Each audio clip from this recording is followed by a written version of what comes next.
살을 파고드는 한기. 겨울철 우리가 바깥 날씨를 직접 체감하지 않아도 정확한 날씨를 알 수 있는 건 바로 공간의 온도를 측정해주는 온도계 덕분이죠. 하지만 만약 온도계가 없다면 과연 오늘의 날씨는 어떻게 알 수 있을까요?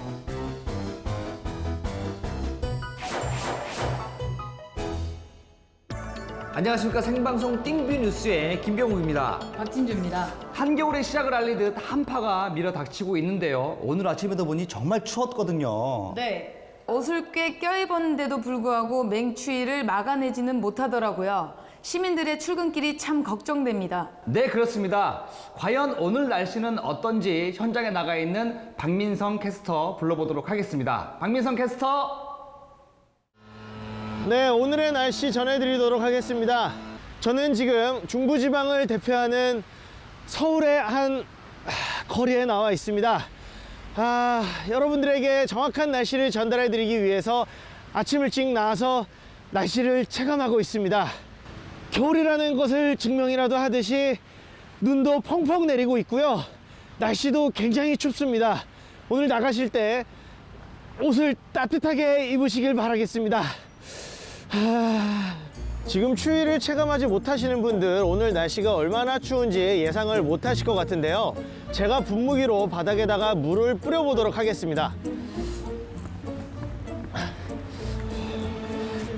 자, 여러분들 보이십니까? 제가 바닥에 물을 뿌리자마자 얼음이 바로 얼어버렸는데요. 이쯤 되면은 오늘 어떤 옷을 입고 나가야 될지 고민이 많으실 것 같은데요. 저는 어제 일반 셔츠에 니트 하나만 입었음에도 불구하고 참을만 했는데, 오늘은 발열 네이까지 입었음에도 불구하고 외출한 지 5분 만에 얼음장처럼 몸이 차가워지고 있습니다. 외출하실 때 꼭 참고하시길 바라겠습니다. 이상 중부지방에서 체감한 날씨 전해드렸습니다. 네, 스튜디오 안에서도 정말 많은 추위가 느껴집니다. 그렇다면 남부지방은 어떨까요? 네, 남부지방에 나가 있는 박민정 캐스터. 네, 남부 내륙지방에 나와 있는 박민정입니다. 이곳은 내륙지방이라서 그런지 서울보다는 좀 더 따뜻하지 않나 싶은 생각이 드는데요. 저는 오늘 내복을 입지 않았음에도 불구하고 온몸이 덜덜 떨리는 그런 추위는 전혀 느끼지 못하고 있습니다. 서울에 계시는 분들보다 내륙지방에 사시는 분들은 옷을 좀 더 한 겹 얇게 입으셔도 괜찮을 것 같습니다. 여기까지는 제가 느끼는 체감 날씨였고요. 좀 더 객관적인 날씨를 전달해드리기 위해서 시민들과 인터뷰해 보도록 하겠습니다. 잠시만 인터뷰 좀 부탁드리겠습니다. 뭐요? 네, 오늘 이 정도 추위에 대해서 어떻게 생각하십니까? 아따, 어디 뉴스 본게는 남부 내륙지방은 하나도 안 추우게 내복 안 입어도 된다 그러더만 겁나 추워요. 이 순 엉터리요, 순 엉터리. 겁나 추운게 여러분들 내복 꼭 입고 댕기셔. 어우, 추워. 어우. 네, 체감은 말 그대로 사람마다 다르기 때문에 다른 시민과도 인터뷰해 보도록 하겠습니다. 잠시 인터뷰 좀 하겠습니다. 이 정도 날씨면은 버틸만 하지 않나요? 에? 무슨 얼어 죽을 일 있습니까? 무조건 내복 입으세요. 진짜 추워요. 무슨 예보가 맨날 날씨랑 달라요. 뭐 진짜 추울 때는 별로 안 춥다 그러고 별로 안 추울 때는 진짜 춥다 그러고 뭐 좀 정확하게 알려줄 수는 없어요. 얼어 죽겠다. 아유, 추워. 저는 많이 춥지 않다고 느꼈는데 시민들은 추위를 많이 호소하고 있습니다. 추위를 많이 느끼시는 분들은 오늘 꼭 내복을 입고 나가시길 바라겠습니다. 지금까지 남부 내륙지방에서 박민정이었습니다. 네, 지금까지 중부지방과 남부지방으로 나누어 날씨를 전해드렸습니다. 체감이 사람마다 다르다 보니 정확한 날씨를 전해드리는 게 참 어렵네요. 그렇습니다. 오늘 내복 꼭 입으시고 얇은 옷 여러 겹 입으셔서 답답하실 때 하나씩 벗는 게 좋지 않을까 싶습니다. 지금까지 날씨였습니다. 감사합니다.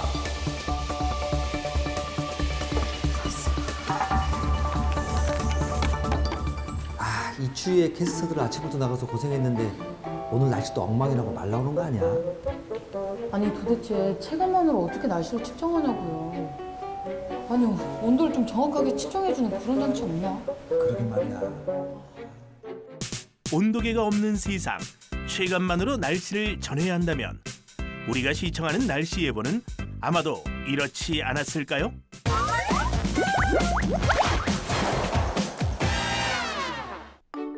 나는 하늘을 날 수 있습니다. 하지만 비행기는 아니죠. 복을 기원하거나 놀이를 위해 쓰이기도 하지만 풍등도 아닙니다. 나는 주로 질기고 질 좋은 종이와 탄력이 좋은 대나무로 만들어지는데요. 내가 누구냐고요? 종이에 대나무 살을 붙여 공중에 날리는 놀잇감. 나는 연입니다. 이곳은 한국의 전통 연인 방패연 원형 기법 보유자 리기태 명장의 공방입니다. 벽면 가득 다양한 방패연들이 보이는데요. 방패연은 직사각형 모양의 가운데에 구멍이 뚫려 있는 것이 특징이죠. 한편 마른 목골에 가오리를 닮은 가오리연도 방패연만큼이나 사람들에게 친근한 연인데요.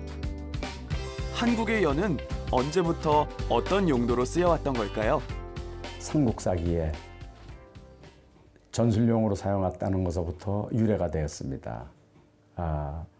또 거리를 측정하는 측량 기구로 됐고, 또 그 이후에는 우리 민족들이 성벽터에서 연을 날리면서 꿈, 희망, 또 평화를 상징하는 그러한 도구로 돼 있죠. 특히 방패연은 민속놀이의 하나이자 지켜나가야 할 소중한 문화유산이기도 한데요. 어떻게 만들어지는지 한번 볼까요? 먼저 질긴 당나무 한지를 가로 세로 2대3의 비율로 직사각형이 되도록 재단한 뒤 한가운데를 동그랗게 오려내 구멍을 뚫어줍니다. 방패연에 있는 구멍은 방구멍이라고 합니다. 방구멍의 역할은 상하 좌우를 마음대로 조절할 수 있는 그러한 역할을 하는 것이 방구멍입니다. 다음 과정에선 연을 꾸며주는데요. 직접 그림을 그리고 색칠을 해서 문양을 내주거나 색질을 붙여 꾸미기도 합니다. 이때 연 면에 붙이는 색지의 모양과 색에 따라 연의 이름이 달라지기도 하죠. 얼굴 단장이 끝났다면 대나무살을 붙여주는데요. 머리살, 장살, 중살, 허리달 순으로 꼼꼼하게 붙여줍니다. 다음은 연줄을 메어주는 과정인데요. 연이 잘 날 수 있도록 해주는 중요한 단계죠. 보시다시피 왼쪽하고 오른쪽에 이 줄이 똑바로 균형을 맞아야 정확하게 연이 곧장 올라갑니다. 이렇게 해서 한국의 전통연인 방패연이 완성되는 것입니다. 단순하면서도 정갈함과 기품이 느껴지는가 하면 한국 고유의 색감과 문양의 화려함까지 담아내는 방패연은 앞으로도 지켜나가야 할 소중한 유산입니다. 드넓은 하늘에 등장한 귀여운 동물 캐릭터들. 하늘을 누비는 이 녀석들의 정체는 대형 창작연인데요. 이 연을 만든 주인공이 있습니다. 바로 이분, 강성수 씨. 마침 또 다른 연을 만들고 있는데요. 크기도 크기지만 디자인 또한 예사롭지 않습니다. 제가 이 화투 연을 만들게 된 동기는 우리 서민들의 놀이 문화지 않습니까? 근데 일반적으로 화투를 나쁘게 생각하기 때문에 그 틀을 깨기 위해서 만들어 보았습니다.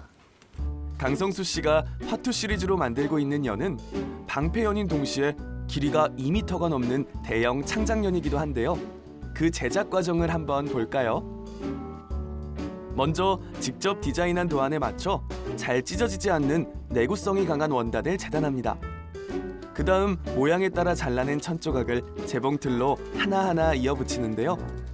완성하기까지 한 달에서 길게는 2달이 걸리는 꽤 많은 시간과 정성을 들여야 하는 일이죠. 그저 연이 좋아 시작한 일이 어느새 10년을 훌쩍 넘겨 지금은 제작에까지 나서게 된 강성수 씨. 그가 만든 연은 세계 무대에서 먼저 주목받았습니다.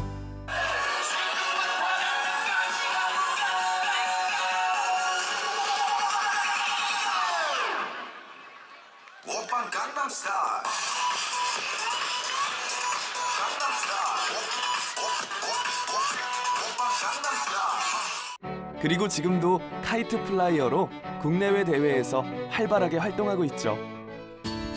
탁 트인 바닷가. 이곳은 나 연이 날아오르기 좋은 장소입니다. 강성수 씨가 같이 활동하는 카이트 플라이어와 함께 나섰는데요. 이곳을 선택한 이유가 있습니다. 방해물이 없는 이런 해변이나 나무라든지 건물 같은 데가 막혀 있지 않은 데가 연이 제일 잘 납니다. 바람이 또 잘 불어줘야 더 잘 날리고요.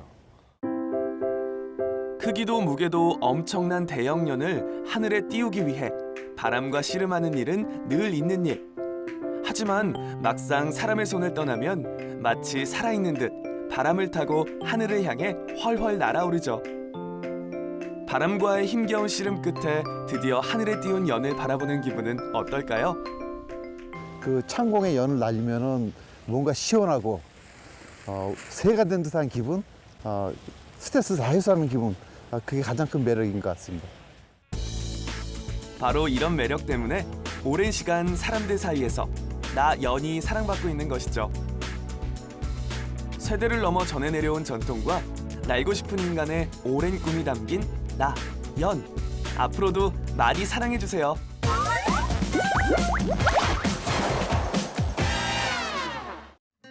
안녕하세요. 백초미션에 도전하는 띵뷰 조은영입니다.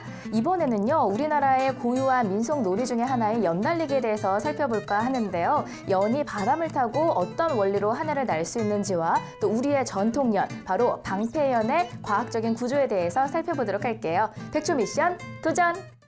이게 바로 우리나라를 대표하는 방패연인데요. 연이 하늘을 나는 원리부터 알아볼게요.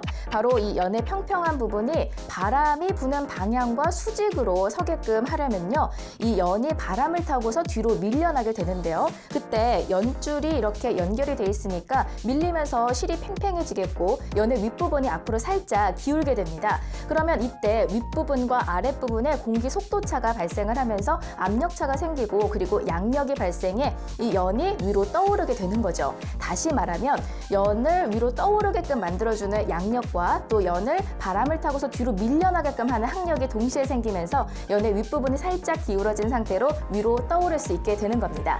자, 이번에는요, 방패연의 구조에 대해서 한번 살펴볼 건데요. 방패연은 연의 표면인 종이와 그리고 이 뼈대를 이루게 되는 대나무살, 연줄로 구성이 되어 있습니다. 대나무살은 총 5개인데요. 윗부분에 머리살, 그리고 중간 부분에 허리살, 위와 아래를 가로지르는 중살, 그리고 대각선으로 이 2개 있는 장살로 되어 있어요. 하지만 이 밑부분에는 대나무살이 없는데요. 바로 연의 기동성과 관련이 되어 있습니다. 하체 부분을 좀 더 가볍게 해서 연이 받는 공기의 저항을 최소화함으로써 이 연이 좀 더 쉽게 하늘로 떠오를 수 있게끔 도와주는 거죠. 자, 이번에는 연줄인데요. 연의 머리살의 양쪽 끝부분에 있는 실과 그리고 중간과 아랫부분에 있는 실을 한데 모아서 느슨하게 이렇게 묶어줬어요. 그래서 연이 전체 혹은 일부분이 연실을 조정을 함으로써 자유자재로 움직일 수 있게끔 한다고 합니다. 자, 지금까지 연의 숨을 과학적 원리에 대해서 살펴봤고요. 저는 띵뷰 조은영이었습니다.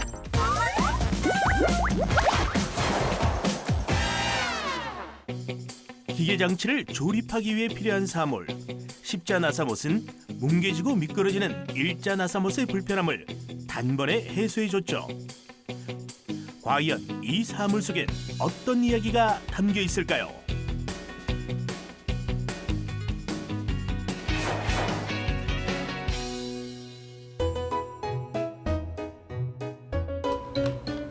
무언가 작업에 열중한 두 사람. 아, 됐다. 아, 나는 이럴 때마다 기분이 너무 좋아. 내가 고친 물건들이 막 움직이고 막 작동되고 막 이럴 때마다 그래, 요즘은 기술을 배워야 된다니까. 기술 하나 있으면 먹고 산다니까. 그래요? 그럼. 야, 좋네, 좋아. 실례합니다. 예, 어서 오세요. 이게 저희 예. 애기 장난감 자동차인데 네네네. 이게 고장이 나가지고 이거 어떻게 한다는데요? 며칠 전에 갑자기 멈춰가지고 아예 작동을 안 하더라고요. 그래서 저희 애가 이거 울고불고 안 된다고 단식 투쟁을 한다니까요. 5살짜리가. 그래요? 이거 다 뜯어봐야 될 것 같은데요? 이거 내일 이 시간쯤에 다시 오세요. 제가 최대한 고쳐볼게요. 감사합니다. 네, 수고하세요. 네, 들어가세요. 고객이 맡기고 간 장난감 자동차를 수리하려는 앤니. 아니 그런데 아이고, 왜 이렇게 문 열고 허우적대고 있어요? 아, 또 이러네. 왜 그래? 드라이버가 또 자꾸 미끄러져? 어제도 이거 나사못이 안 빠져가지고 한참 고생했거든요. 아, 이게 드라이버랑 나사가 밀착이 이렇게 딱 안 돼서 그래. 그 힘 좀 이렇게 팍 줘가지고 빼봐. 아니 힘을 주면은 자꾸 이렇게 미끄러지니까 이게 여기서 잠깐. 십자 나사못이 발명되기 전 17세기 후반 이후에는 전통적인 접시머리 나사못을 사용했는데요. 두 가지의 큰 단점이 있었다고 하네요. 하나는 못의 홈과 드라이버가 정확하게 밀착되어야 한다는 점과 다른 하나는 드라이버가 원심력에 의해 못의 머리 부분에서 쉽게 미끄러진다는 점이었죠. 지금 생각해보면 단순한 문제지만 당시에는 아주 큰 문제였다고 하네요.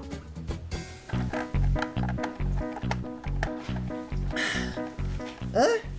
이게 뭐야? 나사 홈이 완전 다 닳았는데? 봐봐. 아유, 그러네. 이거 열기 힘들겠는데? 아니에요. 줘봐. 엎친 데 덮친 격 일자 나사못의 홈까지 달아버리는데요. 아, 못해. 나 포기야, 포기. 아, 포기. 아니에요. 분명히 이게 분명 방법이 있을 거예요. 하지만 이때 헨리의 뇌리를 관통하는 기발한 아이디어. 과연 수리는 무사히 마칠 수 있을까요?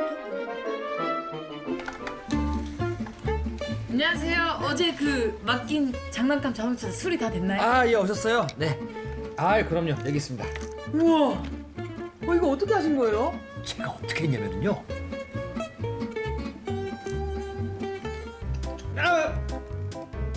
안 돼. 아, 나 못해. 포기야, 포기. 이거 못 열어. 아, 이게 분명히 열 수 있는 방법이 있을 건데 이게. 잠깐만요. 그의 아이디어는 마모된 못의 머리를 가로질러 홈을 파는 아주 단순한 것이었죠. 됐다. 한번 열어봐요. 된다. 오, 된다. 오, 열린다. 된다. 열려. 와, 이거 생각보다 쉽게 열리는데요. 야, 된다.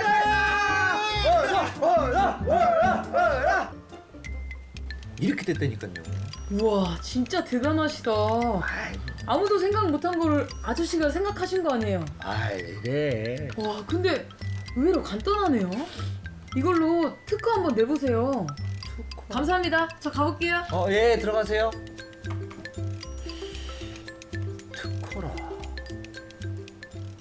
1920년대 십자 나사못의 발명가 헨리 필립스. 작은 전파상의 라디오 수리공이었던 그는 일자 나사못에 큰 불편을 느꼈는데요. 이를 보완하기 위해 다른 한쪽에 십자 모양의 홈을 판 것이 획기적인 발명으로 이어지게 됐죠. 야, 이거 십자로 파놓으니까 마찰력도 뛰어나서 헛돌지도 않고 힘도 분산되니까 여기 안에 홈이 망가지지도 않잖아. 야, 이거 괜찮은데? 야, 이거 대박인데? 아니, 이거 특허 내면은 진짜 떼돈 벌겠는데? 뛰어난 관찰력과 기발한 아이디어가 탄생시킨 십자 나사못의 발명. 이 사물이 없었다면 세상의 기기장치 또한 없어졌을지도 모를 일입니다.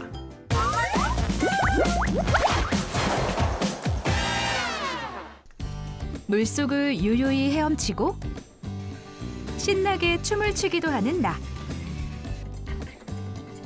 나는 스스로 움직일 수 있지만 조금 독특한 모습을 지녔죠. 내가 누구냐고요? 스스로 작업하는 기계? 나는 로봇입니다.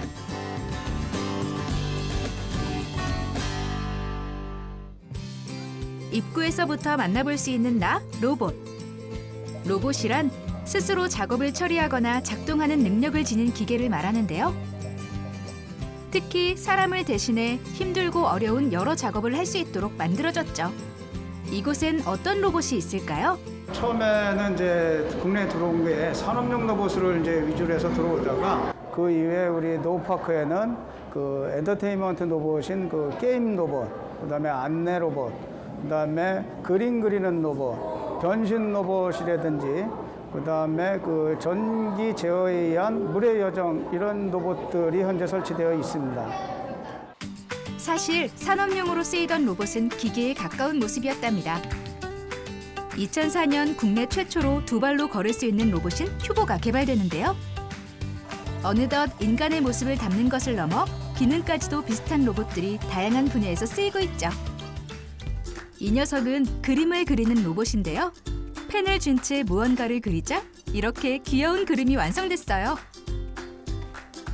그렇다면 이러한 로봇들은 어떻게 스스로 움직일 수 있는 걸까요? 로봇은 저희가 필요로 하는 동작을 프로그램을 인코딩해서 거기에 들어가 있는 액추레이터가 있습니다. 그 액추레이터를 프로그램으로 명령을 주면 저희가 필요로 하는 동작으로 작동하게 되는 게 이제 로봇이라고 하게 되겠습니다. 사실 로봇은 사람과 비슷한 구조로 작동하는데요. 먼저 센서를 통해 주변 환경을 감지하면 제어 장치는 입력된 프로그램에 따라 어떤 반응을 보일지 판단하죠. 이 결과를 명령 신호로 바꾸어 구동 장치에 전달하면 로봇이 움직일 수 있는 거죠. 다양한 능력을 지닌 로봇들. 최근엔 우리 일상생활 안으로 들어와 서비스를 제공하는 로봇이 있습니다. 평범해 보이는 한 카페. 이곳에 아주 특별한 바리스타가 있다는데요. 바로 이 녀석, 로봇 바리스타 루시가 그 주인공이랍니다. 이 녀석의 손끝에서 뚝딱 따뜻하고 향긋한 커피가 1분 만에 완성되는데요. 드디어 받아든 한 잔의 커피. 과연 그 맛은 어떨까요? 카페에서 사 먹는 맛이랑 동일하게 즐길 수 있어서 좋은 것 같고요. 그리고 간편하게 직장인들이 쉽게 즐길 수 있어서 편리한 것 같습니다. 그렇다면 로봇 카페에서는 어떤 커피를 만들까요? 먼저 고객이 앱이나 키오스크를 통해 커피를 주문하면 로봇팔이 프로그래밍대로 정교하게 움직여 컵을 꺼내고 제빙기에서 얼음을 받죠. 다음은 커피 머신에서 버튼을 누른 뒤 커피를 내려봤는데요. 2잔을 동시에 만들 수 있어 효율적이랍니다. 게다가 차가운 음료와 뜨거운 음료는 물론 다양한 종류의 음료를 일정한 맛으로 빠르게 제조한답니다. 로봇 카페에 또 다른 장점이 있습니다. 사람이 상주하지 않아도 24시간 운영이 가능합니다. 때문에 밤에도 유동인구가 어느 정도 있는 공항이라던가 회사, 쇼핑몰 등에서 많이 활용되고 있습니다. 로봇 카페에서 제조된 아이스 음료는 시원한 쿨러에 보관하고요. 따뜻한 음료는 반대쪽 히터에 일정 시간 동안 보관할 수 있는데요. 고객은 비밀번호를 입력하고 음료를 받아갈 수 있습니다. 만일 15분 이내에 음료를 찾아가지 않으면 로봇 스스로 음료를 폐기하는데요. 대신 고객에게는 당일에 사용할 수 있는 무료 쿠폰을 제공하죠. 앞으로 로봇 카페는 어떤 모습으로 변하게 될까요? 통신사와의 제휴 및 기술 연동으로 인공지능을 통한 다양한 기능들을 선보일 예정입니다. 이제 또 다른 능력을 지닌 특수한 로봇을 만나러 가봐야겠습니다. 바로 이곳에서는 특수용 로봇을 개발하고 있는데요. 이 녀석은 재활치료용 로봇으로 겉보기엔 평범한 웨어러블 장치 같지만 사실 로봇의 기능을 지니고 있답니다. 사용자의 관절의 움직임이나 이러한 역학적인 정보들을 취득을 하고 또 이제 근육의 상태를 측정을 할 수가 있습니다. 그리고 전기 자극을 통해서 근력을 강화시키는 기능을 가지고 있고 이러한 데이터들이 게임화된 재활 프로그램과 연동이 되어서 환자가 조금 더 쉽고 몰입감 있게 지속 가능한 재활 훈련을 할 수 있도록 돕습니다. 이 녀석은 간편하게 착용할 수 있는 웨어러블 기기로 지능형 로봇 시스템이 적용되어 있어요. 때문에 웨어러블을 착용한 사람의 행동을 인식할 수 있죠. 이때 근력이나 근육의 움직임, 그리고 움직인 각도 등을 측정할 수 있습니다. 이를 바탕으로 시스템에서 스스로 판단해 사용자에게 전기 자극을 가해주는데요. 실제 뇌가 뉴런에 보내는 것과 유사한 자극을 줘 재활치료에 도움이 되죠. 그리고 사용자에게 필요한 게임이나 재활치료용 운동법을 제시하고 있죠. 사실상 사람이 해야 할 의료 재활 서비스를 대신하는 셈인데요. 앞으로는 어떤 모습을 기대할 수 있을까요? 재활에 활용할 수 있는 웨어러블 솔루션을 시작으로 점차 고도화된 로봇 기술을 차례로 적용한 제품을 출시할 계획입니다. 스스로 작업하는 능력을 지닌 나, 로봇. 앞으로의 발전 가능성이 무궁무진한 만큼 사람들을 더욱더 도울 수 있길 바랍니다.